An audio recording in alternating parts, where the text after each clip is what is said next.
Hi, this is Dennis with Second Chance Tackle. Today we're going to be working on a Daiwa 47H. And well, this reel comes in from David, and here's the note. It says, "Please put my poor reel back together again. I messed up this thing trying to mess with the reel.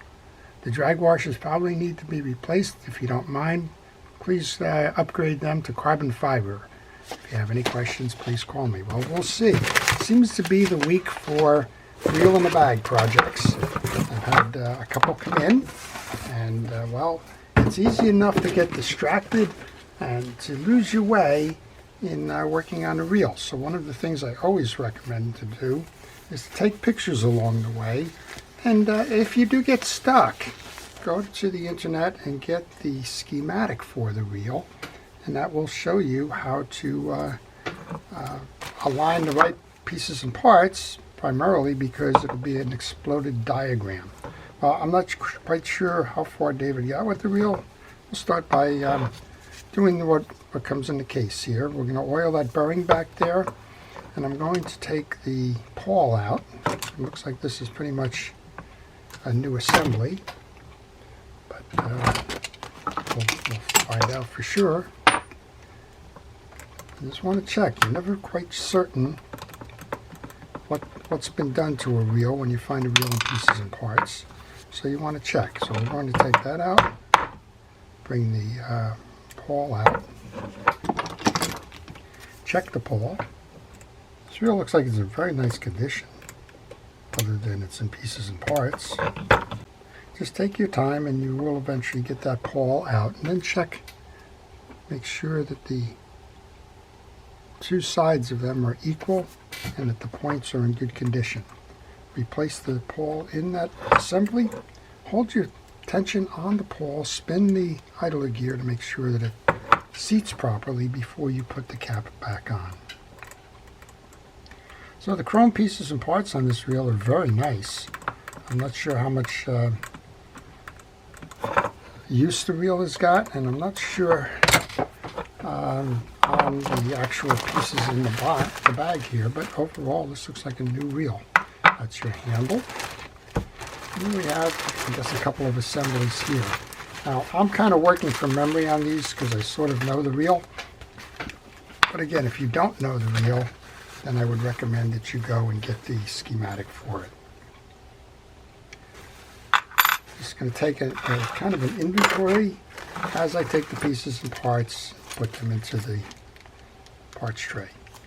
While I do this, I want to encourage you to subscribe to my channel, particularly if you like the art of reel service and repair. And well, the channel is all about teaching you how to do it yourself, and I would encourage you to give it a try. But subscribe and you'll see all the things that I'm working on, whether they're fresh water or salt water, or conventional reels like this, or low profile bait casters or the like. But this reel looks well, virtually new. So I'm not quite sure how he got messed up, but he's got a note here that he got messed up. So let's put it back together for him. Let's start with the spool now. Spool's nice and clean. Let's take some grease and get some onto the back stud of that spool and drop the spool in. This is a telltale size sign for a Daiwa, those little racing stripes. They're there for a reason. Don't put line higher than the red line on the spool. You know, a lot of times we tend to overload the spool. I'm not quite sure why, but we tend to do that, and then that line gets trapped. And once it gets trapped, well, it becomes a problem. And, well, folks can't quite figure out why it's a problem. All right, so let's start with the bridge. This is a bridge. It's got a ball bearing in it. And that ball bearing is held in by a little wire retainer there. If you do need to change that out, you do need to remove the wire retaining ring. This is the gear shaft, and he had asked me to upgrade them to Carbontex washers. So I went out on the internet. There's an eBay supplier out there that's very good with these. It's called JDM Treasures, or JDL Treasures. And if you go on to eBay, they typically have the Carbontex sets for you. They're relatively reasonable. I think this set may have been like $13 with the shipping. The Carbontex washers replaced the original leather washers in this reel. And we're going to start by taking off the one on the back of the shaft here. It's a little hard washer, a red one. We'll give this back to David, and he can do whatever he likes with them, but he can hold them if he ever wants to put the originals back in. There's a thin washer that becomes the replacement for the red one, and then we have a group of washers here. This is a 6 drag washer set, and the originals in here, I'm not quite sure if they're cork or leather, but well, they've got to come out if we're going to replace, and there's one that's kind of stuck in the ring here. There we go. I'll take that out. So we have 3 of those. And I'm going to say that this reel's never been fished, because these washers are pretty much, well, we have an old one here. That wasn't even the one I just pulled out, but that one's broken. So yeah, they need to be replaced anyway. Okay, probably because they've dried out over time without lubrication. Well, there is some indication of the older grease, probably the original grease, on this main gear, so let's take a moment to pull that through. I like to use a hard bristle brush. You can use economy pack brushes. You can use Harbor Freight brushes. I think this one's a Home Depot brush, I'm not sure. Any dollar store brush. You can use a toothbrush if you like. Pulling it through will make sure that the old greases that were lodged inside the teeth are taken care of. When I go to relube, I'm going to use fishing reel grease. I recommend you only use fishing reel grease. This is Penn Precision reel grease. And we'll give it a healthy dose here onto the main gear. And we'll go about installing those Carbontex washers. Carbontex washers, by their nature, are carbon fabric type washers. Put the main gear on. They're non-porous. You do not need to lubricate them, and generally I do not lubricate Carbontex washers. It's a 6 drag system. We have 2 keyed washers. Those are the ones with rectangular centers, and we have 1 eared washer with the 2 studs on the outside. They alternate. We have a washer for the keyed washer first. I think we'll do this on the gear stem itself. Let's go put that back on. So we have 1 Carbontex washer in, the first of the keyed washers. This is the second Carbontex washer, and now we have an eared washer. And we have the last of the Carbontex washers, the last of the keyed washers. And then we have 2 tension washers. They have a bow in them. First one I have the bow facing up, second one I have the bow facing down. That is your drag stack. Okay, on the inside of this reel, we have a spool adjuster on this side. It's okay to back that off a little bit while you're reassembling. The inside of the reel houses the free spool assembly, which is the yoke and the jack. It also houses the pinion gear. So let's take those pieces out. This is your jack. This is your yoke, your pinion gear, and then there are 2 yoke springs.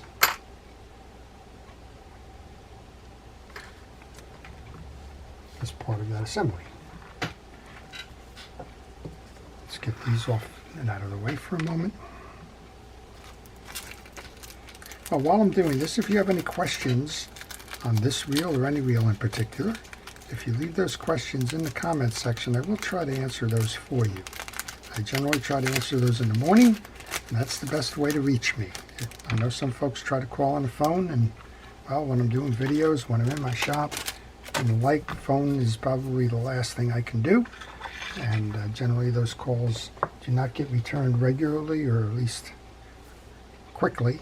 And I can assure you that the comments in the comment section do get answered in the morning.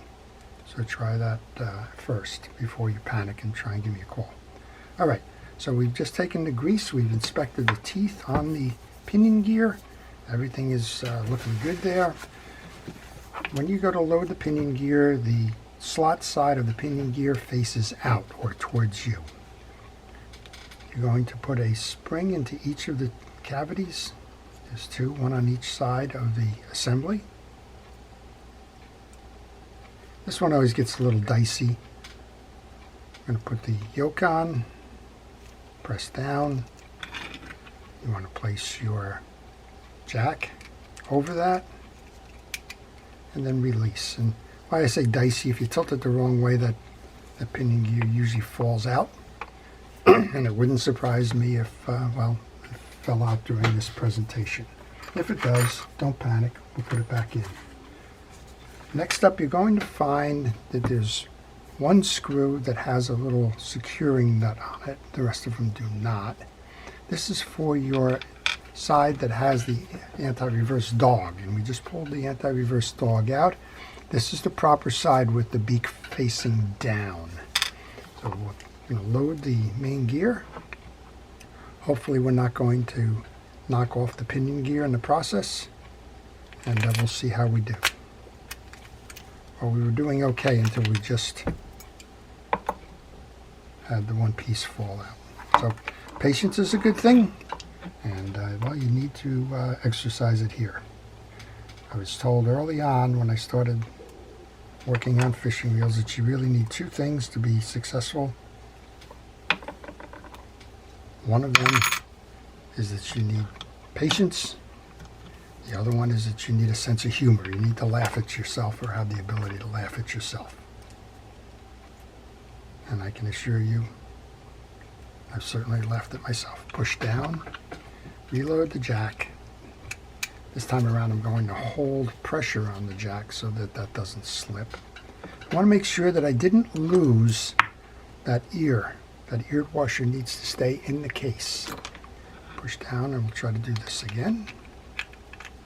I didn't hear anything kind of shimmy and shake there, so I think we're in better position this time. There we go, we've locked the case, and you heard a nice firm snap there. You want to take the dog now and lay that in.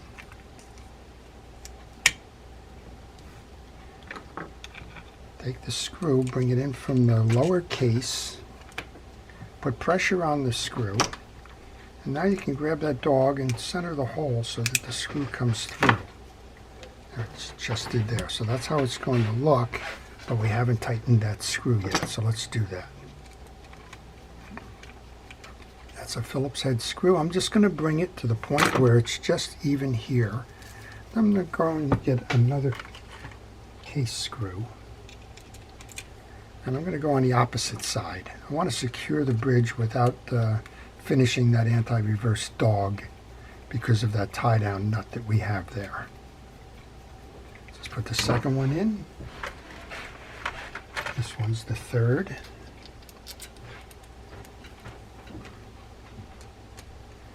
And you may find that the screw doesn't go right in. It may be that the hole in the yoke is not centered properly. If that's the case, use a small screwdriver or a pick or something like this. Run it into the hole and just kind of make sure that it aligns straight up. In that case, the screw was able to do that for me. Put the last one in on this side, and then I'll come back and we'll finish that other screw that anchors that anti-reverse dog. Okay, here's that screw. So now what I'm going to do here, I'm going to kind of center it over that, hold it with the one side, and come back and start screwing on the other side here. And you'll feel if your screw is catching or not. And it caught, but it didn't bring it all the way down, so tighten it with that. I'm just going to grab a pliers here. You can use a nut driver or something if you like. Make sure that your anti-reverse dog goes up and down, which it does, and then find the spring that belongs to that anti-reverse dog. The spring hooks into the back of the bridge post. Then I'll use that same pliers here just grab that ever so lightly, hook that over the dog, and now when I turn the bridge, I should have a functional dog, which we do. Okay, next up then is this gear sleeve for your star adjuster. We have our star adjuster itself. Hold the shaft and bring that in. Make sure that it screws on nice and tight. Bring the handle over next, but before we do that, there is a wing nut or assembly that goes on. A tension washer that keeps the star adjuster from backing into the handle. And our handle goes on. And we have this little washer that goes on before you put the E-clip on. We have the E-clip. Sometimes you can pull that in by hand, sometimes you can't. I'm going to use that same pliers here to pull that on. Just be careful, make sure that you have it seated in the groove. It might be a little high there, it seems. There we go. Okay, that's how your top set goes. And I think I probably just did that one for demonstration purposes because, well, you got to put the handle nut on before you can put the E-clip on. So let's go back and take that off and work around that again.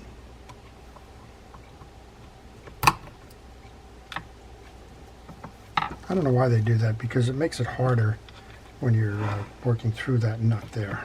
All right, handle nut goes on next. Probably would have shown that on the schematic if I pulled that schematic. Looks to be a 12 millimeter. I'm going to tighten that up. Generally, if the point on the nut is pointing towards the hole, this next piece would work. Pretty close. A little bit more, and then we'll put that washer back on. Washer and E-clip.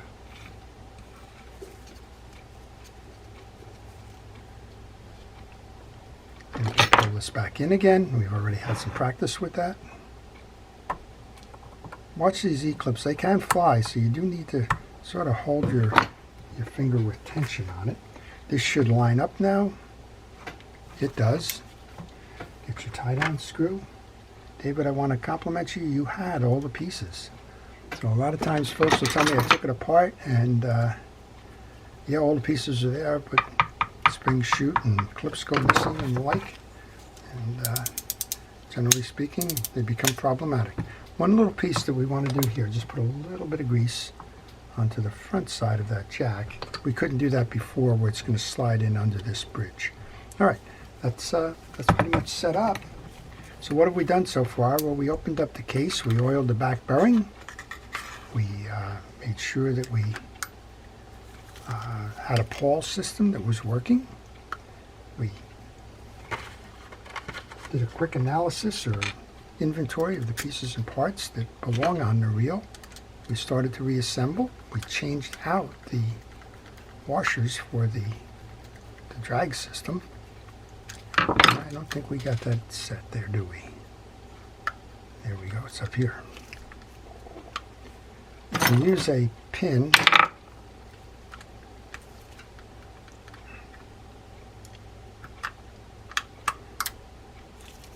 there with that. Generally, that's a good sound. It tells you that your case is seated properly. I guess I didn't hear that the first time. I just missed where the screw holes go. These are great reels. These are ocean reels. They're large capacity. They're generally for trolling or for deep drop fishing, and it has the level line guide on it, which is one of the strongest level line guides on the well, they were on the market at the time, and still one of the strongest of the line guide systems that are out there. The comparable on this one would be a Penn GT series, GT1 or GT2, probably the 30 size reel, and this one is, well, it's a beauty, and as you can see, I doubt that it's ever gone fishing. You can see a nice bright anodized spool labeling on there. Doesn't seem to be much of anything going on other than the original grease on the main gear. Everything else seems bright and shiny. And David, your reel is ready to go again. Let's give it that test just to make sure. Free and easy. I noticed that we didn't oil our handle.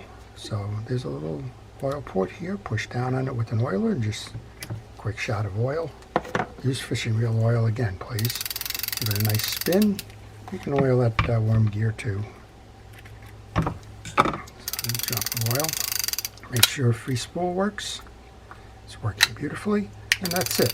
That's how to take a Daiwa Sealine 47H fishing reel that came to us in pieces and parts. Do a upgrade to Carbontex drag washers while we are reassembling it. And the process that you would do in terms of a regular service, regardless of whether you were just starting taking off the parts or whether you've taken off the parts already, the service is the same. You want to inspect all pieces and parts. You want to make sure that they're clean. You re-lubricate them, reinstall them, and take them fishing. This is Dennis with Second Chance Tackle, thanking our first responders and essential personnel for their career choices and their dedicated service to the public and to safety. To everyone, hope this has been valuable. Hope you've enjoyed the presentation. Again, please subscribe, and if you do subscribe, please use the notification button. And have a great day.